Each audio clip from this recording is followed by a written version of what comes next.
Happening today, 35 new graduating officers will be joining police forces across Western Mass. And Western Mass's reporter Taylor Smith joining us live in studio with more details on today's ceremony. Good morning, Taylor. Good morning, David and Amanda. And a monumental moment for the newest class of Springfield Police Academy graduating, who will be welcomed in by Springfield's new police superintendent Lawrence Akers and Springfield Mayor Domenic.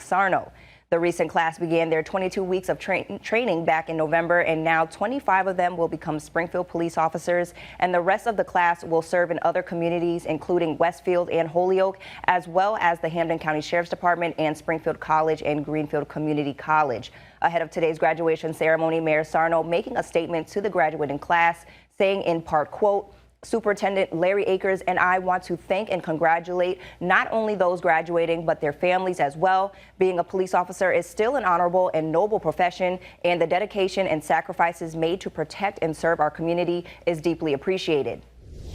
Today's graduation ceremony will be held this morning at Springfield College at 11 a.m. And I'm reporting live in the studio this morning, Taylor Smith, Western Mass News. Taylor, thank you for that live report.